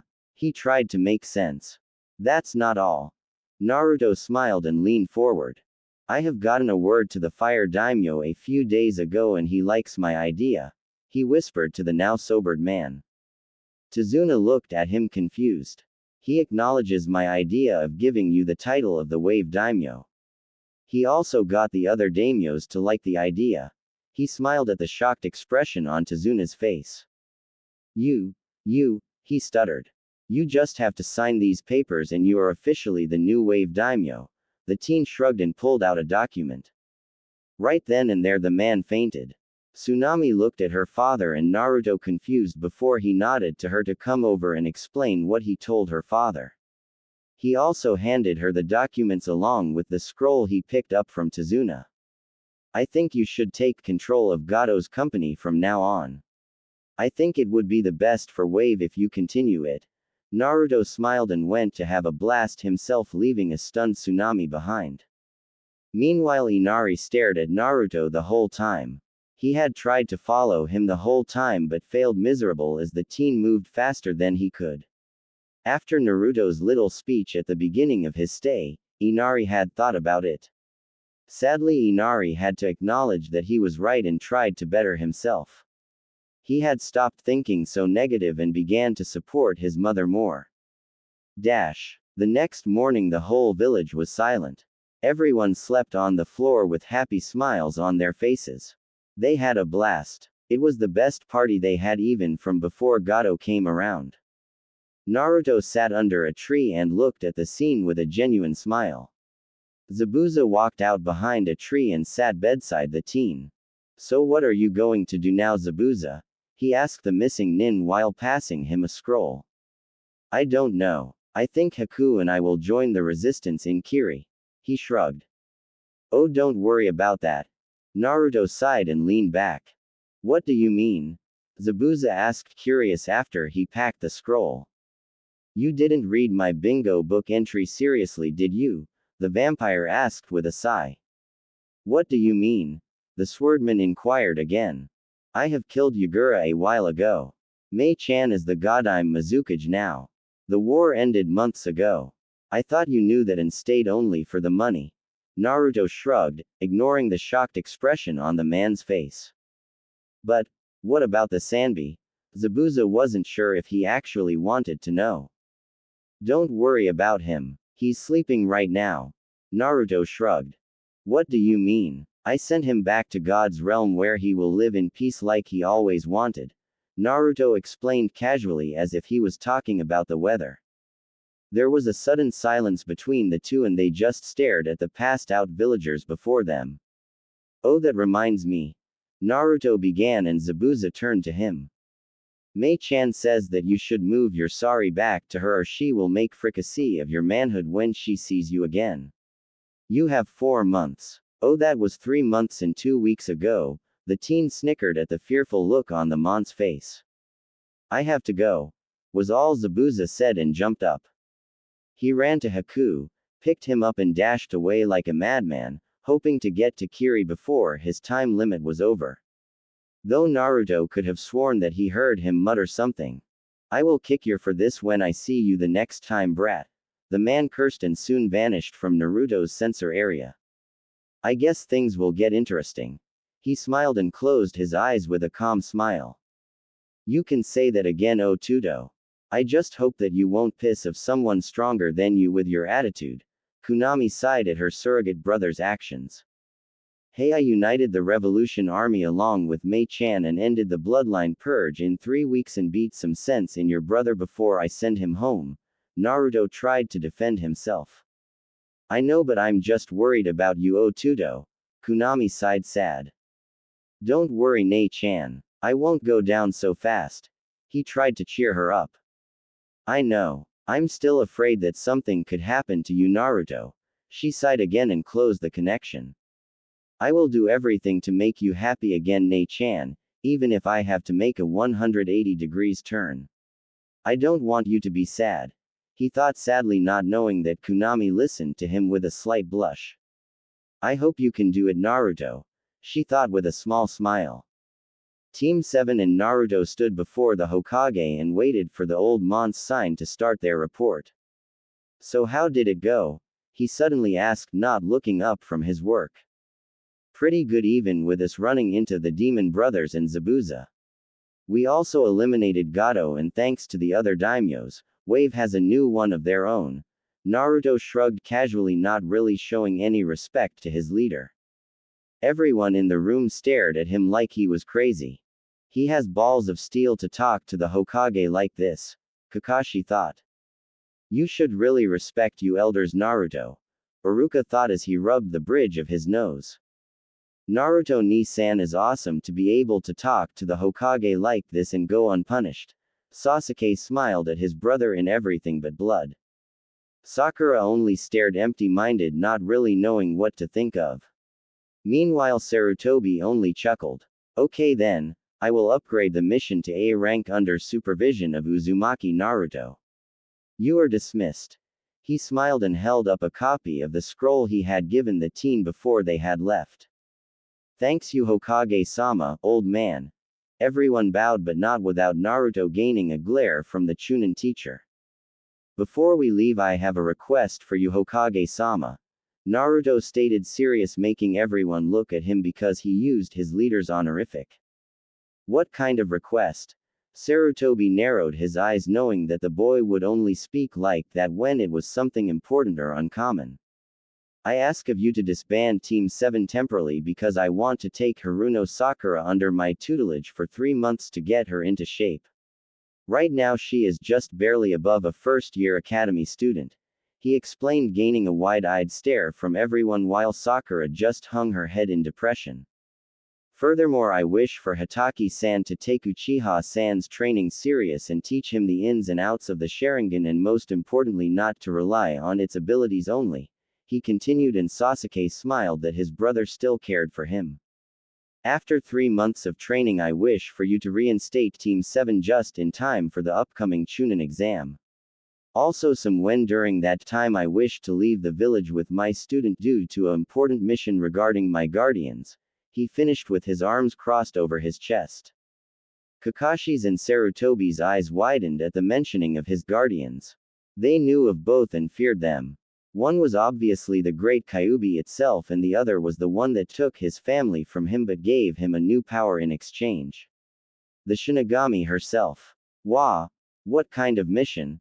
The Hokage tried not to stutter. Sakura and Sasuke looked at their leader confused, not knowing what could make him so afraid.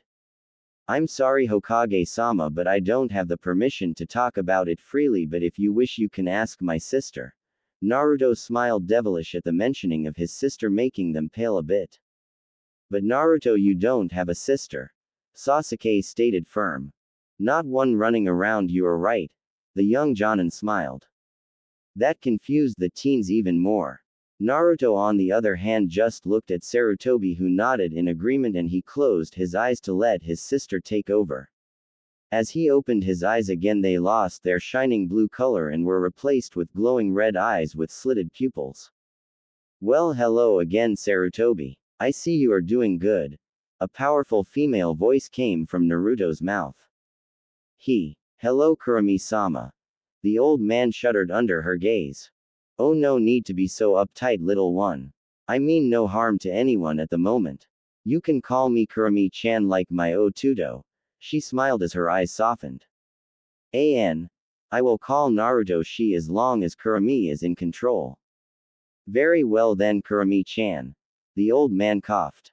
So what is this mission Naruto spoke of? He found his composure again. Ah, the mission. She mused for a second.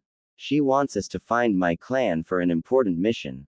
I'm sorry, but I can't say any more. She chuckled. So when will this mission start then? He asked. She will visit and tell us when everything is ready. Kurami smiled. Very well then. I grant Uzumaki Naruto and his temporary student Haruno Sakura traveling rights for 3 months. Everything longer than this will be handled like an attempt to defect from the village.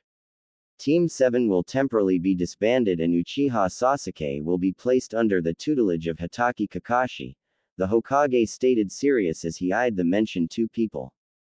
Sakura just stood there in shock while Sasuke tried to wrap his mind around the fact that his brother seemingly had a sister and that she lived inside of him.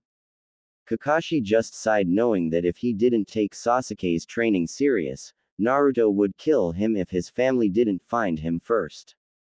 Iruka was frozen in his place since Kurumi took her brother's body. He knew of the Kyuubi but not that the two called each other siblings. To be honest, he was about to piss himself because he stood in front of the very thing that killed his parents and was too afraid to even move a muscle. To his fear, she turned her sight to him. The serious look vanished and made place for a sorrowful one. I'm sorry, Iruka. I know I can't undo what I did back then, but I hope we can somehow move on and try to be at least on a neutral level with each other if we can't be friends. She bowed to him. He tried to answer but he didn't trust his voice. So he only nodded just as she rose her head again. She gave him a soft smile. Thank you, Iruka. She smiled and turned to the Hokage. I guess I should go back now. Naruto is getting hungry. She smiled, getting a shiver from the people. With that, she closed her eyes again and let Naruto take over again. You said everything you wanted. He thought, his eyes still closed. Yes. Thank you. With that, she went to sleep. I guess you want to know about another case? The Hokage asked, knowing that Naruto was already back. No. He smiled and opened his blue eyes. I have enough food in my scrolls at the moment. After draining a whole army of thugs, I have enough for a while. He shrugged and turned to the door. I will see you later, old man and Haruno, he stated without turning around. Why? Yes. She stuttered. Come to my compound tomorrow morning 0800. We will start your training at my private training ground. And pack enough clothes for 3 months because you will stay at my compound till you finished your training. No useless stuff. He explained and held a piece of paper towards her, still looking at the door. She took it and saw an address on it. And don't be late. You can ask Kakashi what happens to slowpokes. He growled and looked over his shoulder with his eyes glowing white. Hi. She yelled and bowed deeply. With that, the young Jonin left the office to make preparations for his new student. There was a heavy silence in the room. Everyone stared at the door and the still bowing Sakura. She finally straightened herself and looked at her now former sensei. Kakashi-sensei. What did Naruto mean? She asked, unsure. Kakashi just shivered but lifted his shirt halfway up, showing a scar around his waist and a heavily scarred back. Sakura gulped while Sasuke eyed them curiously. I was once late to a meeting with him and he tied me up with ninja wire. Then he tied a wire rope around my waist and dragged me across the training ground and across the village in an inhuman speed for 4 hours. I was sent to the hospital for a month because of that, and as if that wasn't enough, he also burned all my books, so I had nothing to do but stare at the white walls the whole time, he explained and wailed at the end.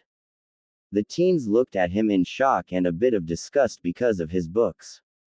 Sakura shivered at the thought of this happening to her, so she made a promise to herself not to be late under any circumstances. Naruto walked through the town ignoring the glares some of the people sent him and made his way to his most favorite spot. The Firefly Cafe. It was just across from the store his friend worked at part-time. As usual, he ordered a small coffee and took his seat. Without anyone noticing, he slipped a sip of blood into his coffee and stirred it. His eyes wandered to the blonde girl hurrying through the flower store and taking care of the plants. Flashback. Naruto age 6. It was late and already dark outside. A blonde girl hurried through the streets to get home. She had the feeling that she was being followed. A shiver ran down her spine at that thought, so she hurried even more. Suddenly, a pair of big hands grabbed her, covering her mouth, and dragged her in a dark alley. She struggled and tried to yell for help, but the hand over her mouth muffled any noise she could make. You better stay quiet, cutie, or we will hurt you. A rough male voice whispered near her ear. The smell of alcohol and the fear froze her in shock. A few voices snickered around her and 3 men stepped into her sight. They were all tall and heavy build and most obviously drunk. Come on, what's taking you so long? Strip the bitch already. One snarled. Tears gathered in the girl's eyes and she tried to break free of her captor's grip but to no avail. One of the thugs grabbed her top and ripped it apart. A muffled scream escaped her as her body was exposed to these lowlifes. I'm first. A bald man slurred. He unzipped his pants and was let them fall to his ankles. Mommy. Daddy. Help. The poor girl wailed in her mind and pressed her eyes shut. The man bowed over her, preparing himself for his sick pleasure as a sudden yell of pain came from him. The girl felt warm liquid drop on her and she shuddered even more. The men that were standing guard whirled around and stared at their now physical incapacitated leader. Behind him stood a red-haired kid with a weird sword. He had just cut off the thugs, making him whimper in pain and holding his now unusable groin. You little piece of shit. One of them yelled and charged forward with a bottle in hand to attack the kid. With a slow sidestep, the kid evaded the attack and cut the mont's head off. Everyone stared at him in shock. Then the shock turned into anger. They all stormed towards the kid hoping to kill him. Seconds later they were all slaughtered and only minced meat. He swung his sword to the side, cleaning it of these lowlifes' blood. Twirling it by the ring on the handle, he put it away in a fast move and turned to the nearly fully exposed girl. She had opened her eyes again as everything felt silent.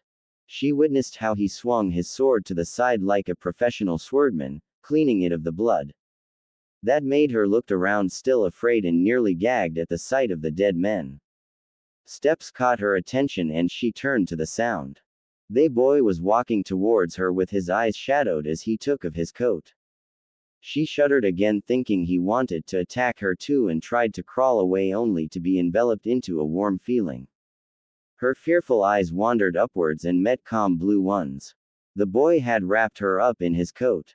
Before she could understand what was going on, her lifted her up bridal style and jumped towards a roof. She clawed herself onto him and closed her eyes. Not even a minute later the movement stopped, but she didn't dare to open her eyes. The blonde felt her savior's body shift a bit and a knocking sound was heard. Seconds later the door opened and a tall man emerged the door. INO! He yelled as he saw his daughter in the boy's arms, whimpering with blood in her hair. A felt nanosecond later a woman stood in front of the boy and grabbed the girl from him and vanished into the house again. The boy just stood there with a dumbfounded expression on his face, only to be lifted up by his collar. He came face to face with a very angry father. What did you do to my daughter? He yelled at the top of his lungs, not being able to control his anger. I did nothing to her, Yamanaka-san. I only saved her from being raped by some worthless thugs, the boy explained, calm, not even shocked by being yelled at. Yamanaka Inoichi stared at the boy dumbfounded till a new flame of hatred flickered in him. Where are they? He yelled. Minced meat and meeting the Shinigami. He explained, emotionless, holding the mont's angry glare. Inoichi sighed and set the boy down. Thank you for saving my daughter, Naruto-kun. He bowed to the boy. Here his wife never hated the boy for being a Jinchuriki. In fact, they were one of the few supporters he had in the village because of their relationship with his parents. Not that the boy knew this, but he accepted their help when it was given. Don't think too much of it, Yamanaka-san. I only did what I thought was right. She is too pure to be defiled by such low lifes. With that, I have to excuse myself because I'm leaving the village with my godfather tonight. He bowed and walked away, leaving a surprised man behind. So that pervert has finally enough guts to come back here after 6 years, Inoichi growled, but turned to more important matters, namely his daughter. Ino had recovered from her traumatic experience and had developed a big crush on her savior. From her parents she had learned that his name was Uzumaki Naruto. What depressed herself a bit was that she never got to thank him because he left the same night he saved her. Now 13 years old, she sat in the classroom of the academy ready to take the genin exam. Unlike many girls, she didn't ogle Sasuke, which made her a good person in the Uchiha's book. The two had become great friends after they found out that they both cherished Naruto. To Sasuke he was a brother and to her the love of her life. Sasuke even encouraged her to talk to him once he returned. Despite her crush on the redhead, she had a boyfriend at the moment.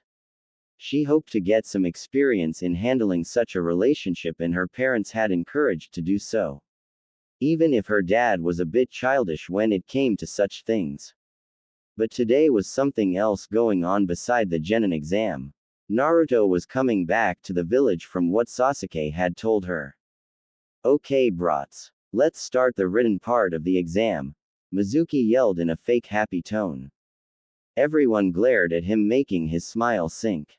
Suddenly the door opened and a teen with black leather clothes, a Konoha hite knitted onto his belt and a bad huge sword stepped in. Ino's and Sasuke's eyes lit up as they saw him. The teen's red hair was unmistakable. Naruto! They yelled with a big smile. He gave both of them a big smile before he stepped aside to evade a giant shuriken fly past him. Everyone stared at the scene and their eyes wandered to their sensei Mizuki. The man growled that the teen had evaded his attack and charged forward with two kunai in his hands. Naruto simply jumped over him and made a twist in the air to deliver a sideway kick to the Chunin's head.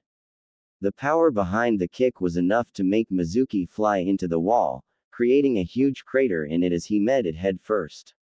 The man sunk to the ground, barely being able to hold on to consciousness. Mizuki, on orders of the Sandaime Hokage, you are to be arrested and brought to the T&I department under the suspicion of treachery and cooperation with the traitor Orochimaru. Naruto stated, cold and emotionless, making everyone shiver. Mizuki tried to stand up but couldn't find the strength to do so, so he just gave the teen the middle finger.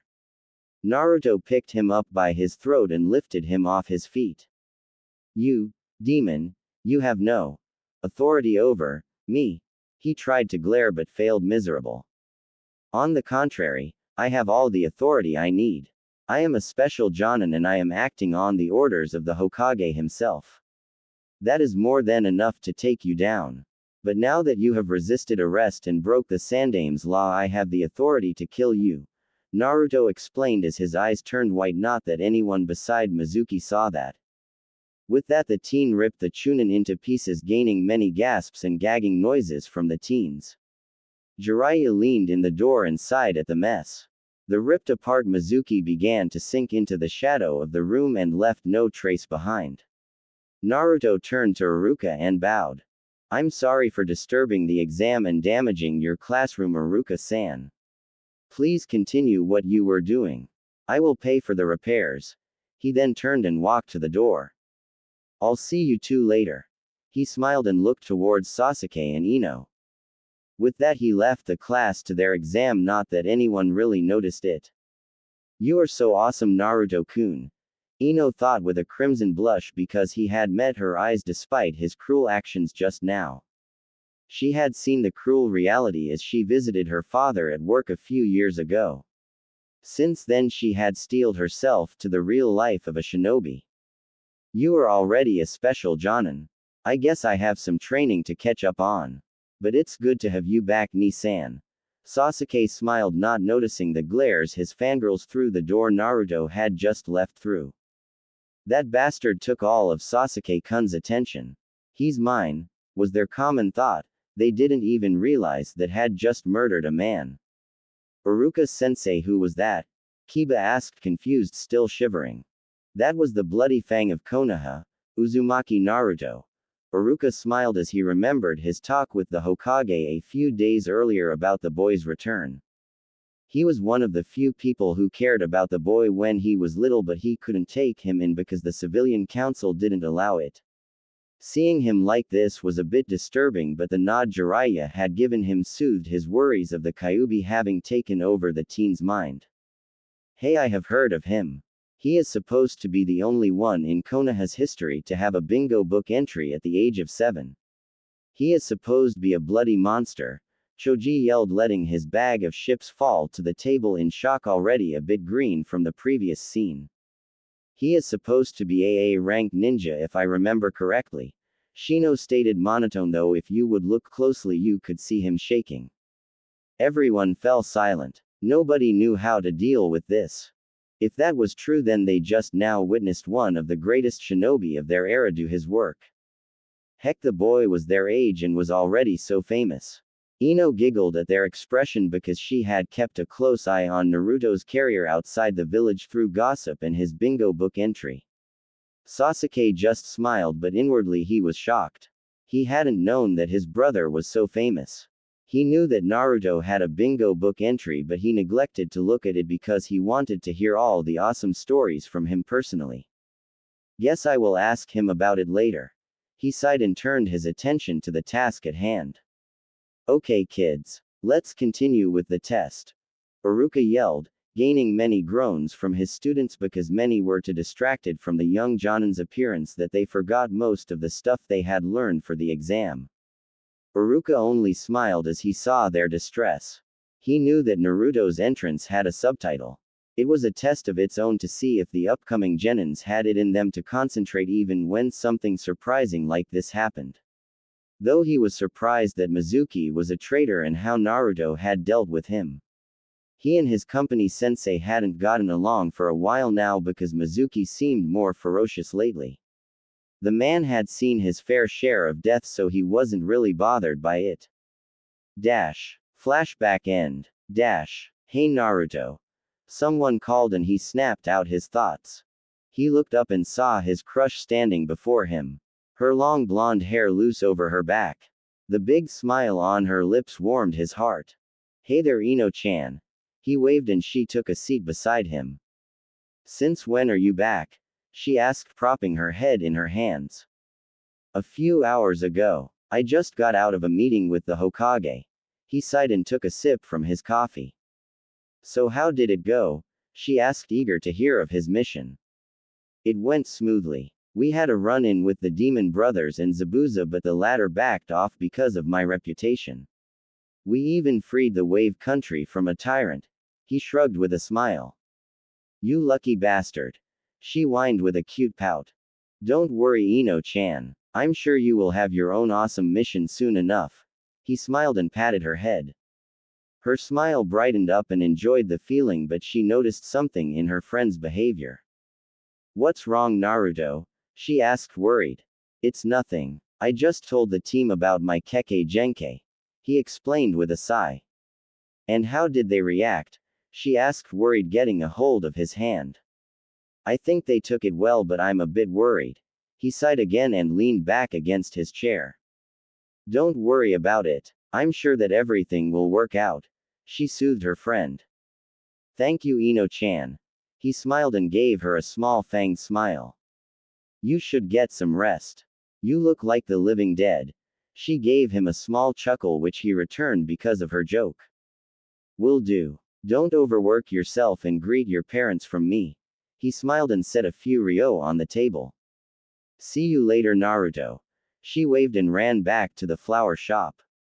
Naruto's eyes followed her retreating form.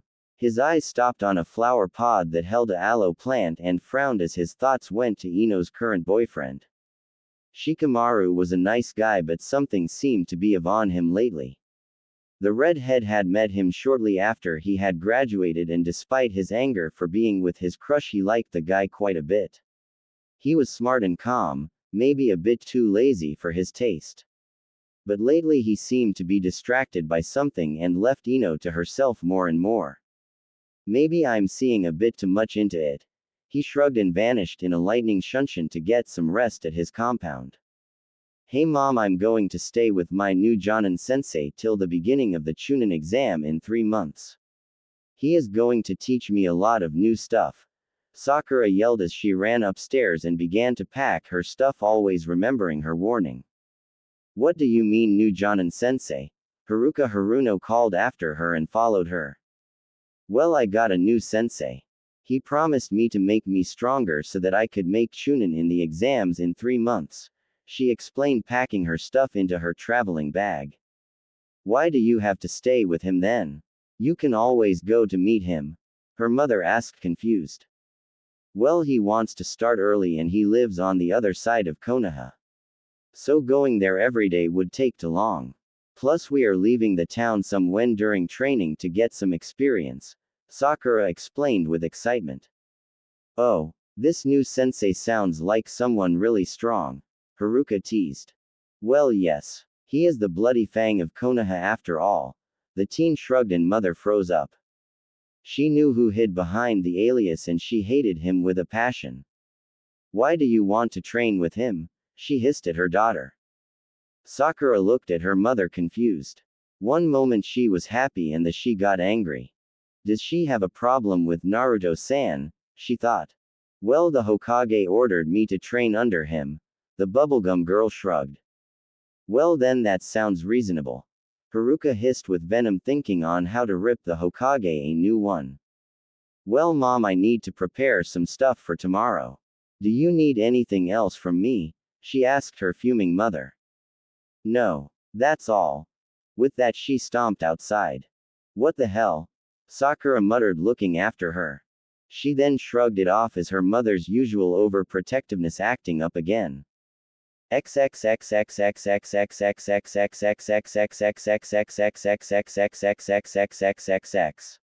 Naruto sat in his garden meditating. His mind sorting through the training he had planned for Sakura. He knew she had potential, but how to acquire it? One of her 3 problems was that she's missing physical fitness. The second was that her chakra reserves were a joke, and finally third, she missed creativity. Well, I guess I should go and get some scrolls for her. The ones I have are insufficient at her level. He sighed and created 4 clones. Alpha, you go to Kurenai to get scrolls on basic genjutsu and some advanced scrolls. Beta, you go to the library and hospital to get books on anatomy and medical jutsu. Theta, you go Anko-chan and get a scroll on poisons.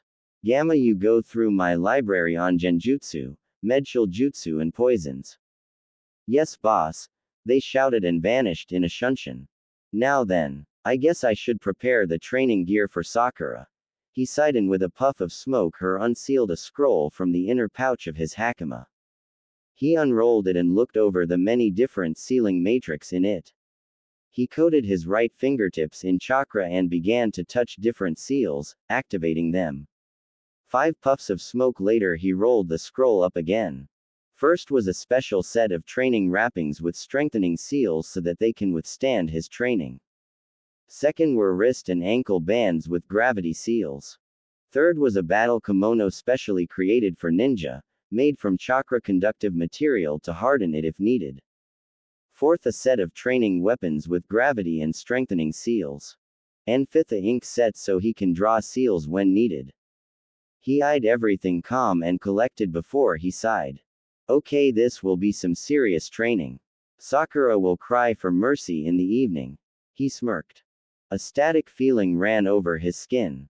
Wordlessly he created another clone who walked to the front door.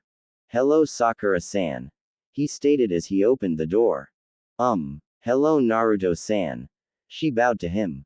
Come in. I will bring you to the boss. The clone stepped aside and let her in. Boss? She asked, confused as she came in. I'm only a shadow clone. Naruto is waiting for in the training field. We will leave your bag on the veranda. He stated and guided her to his boss. With a gesture he told her to drop her bag as they passed the veranda and walked out of the house and towards the training field. There she saw another Naruto balancing cross-legged on a bamboo shoot. Welcome, Sakura-san. I must congratulate you on your timeliness. You are 15 minutes early. He smiled but his eyes stayed close. Thank you, Naruto-san. She bowed but blushed at the sound of her rumbling stomach. Well, since you are early, I guess there is still time to eat breakfast. He nodded towards his clone and he went to get something to eat. While we wait, let me explain this training to you. He gestured her to sit in front of him. Naruto lifted his right leg from over his left and let it hung loosely downwards so that he only sat on the bamboo with one leg. Then he leaned to the right side and fell. With a twist of his body he kicked the bamboo shoot in the air and landed on his feet. As the shoot came down he caught it in his left and leaned it over his shoulder. Sakura gaped at his acrobatic skills, though they were nothing unusual in their business. With a flick of his wrist a cigarette appeared in his hand and he stuck it in his mouth. With a flick of his fingers, he created a small flame atop his right index finger to light his cancer stick. Shaking his hand, he extinguished the flame and took a deep breath. Now listen close. This training will be hell. I have training gear and clothes for you ready. We will start with applying resistance seals to your body, he explained. What kind of seals are that? She asked, confused, and tilted her head a bit. A resistance seal does just what its name says. It puts a set amount of resistance against each move you make. It would be like walking in water. He shrugged. And how do you apply these seals? She asked, confused. With ink on your bare back. He shrugged, taking out an ink can and a brush. She immediately blushed tomato red and her mind went into overdrive. But I don't, she stuttered. Don't worry, Sakura-san. I don't plan on taking your innocence. He smirked at her sputtering. I only need your back bare so I can apply the seal between your shoulder blades. You can cover the rest of your body. Then after the ink is dry, you will change into the training gear behind the curtain over there and we will start your training. He explained and pointed towards a tree where a curtain hung over a deep hanging branch. She only nodded and began to open her top. While doing that, she turned around and let her top slide downwards and covered her chest with her arms. Well, I didn't meant now. Oh well, she can eat after she changed. He thought, surprised. So he set himself to work and began to apply one of his personal resistance seals. This one was stronger than the usual ones. A few minutes later, he stopped and eyed the seal for any fails. To his surprise, her blush was seemingly so hot that the ink dried instantly. He pressed his thumb against the ink and found it really dry. That's some serious skill. Maybe she has a high fire affinity like me, he thought. Now Sakura-san, please go change into the training outfit I have placed behind the curtain and under no circumstances channel chakra into while dressing or you could hurt yourself, he ordered, and she hushed behind the curtain, not daring to look at him. A few minutes passed and as she came back and sat in front of Naruto again, he handed her a plate with some rice balls and nodded. Eat up. You will need the energy, he explained, and she nodded thankfully. After she finished her breakfast, he placed the plate on a stone behind him and turned to her with a serious expression. Now let's get down to business. You have 3 weaknesses that make you currently unfit to be a shinobi, he stated, serious, and she hung her head. The first problem is that you're missing physical fitness. The second is that your chakra reserves are a joke. The squirrel in the tree has more than you, and finally you're missing creativity on the job. His voice was soft but his words stung like burning needles under skin. Now, don't let this get you down. I will bring you up to my standard. My training will be hard but it will be worth it. He soothed her and stroked her head. She looked at him surprised but smiled. Now I want you to activate your resistance seal on level 1.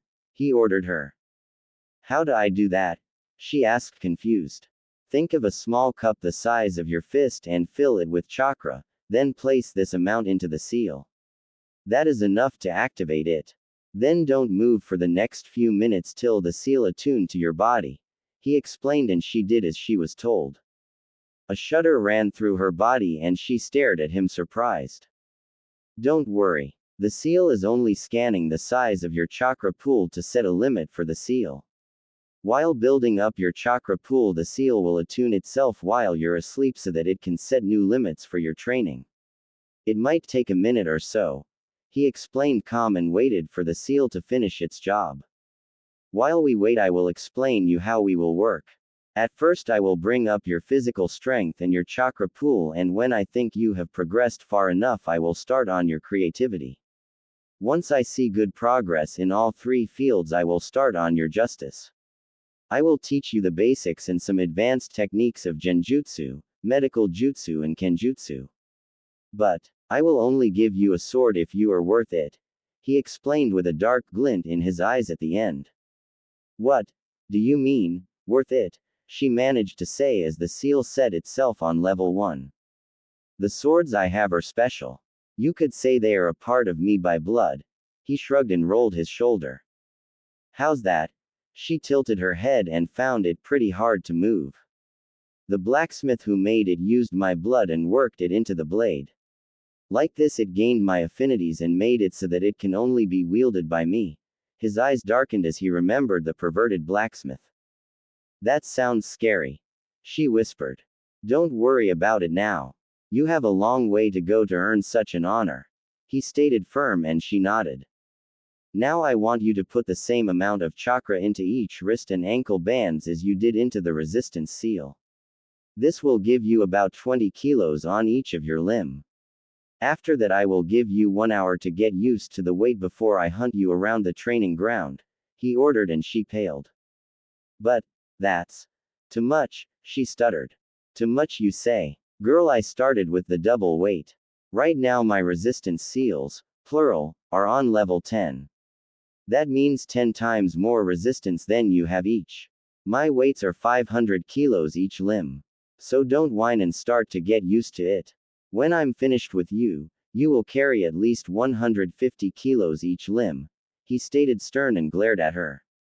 She nodded barely. She couldn't run away from him because she couldn't really move and she didn't know how to deactivate the seals. Plus she was there on the Hokage's orders. I'm so Ed. She whimpered. For the rest of the day Naruto trained the pink-haired girl.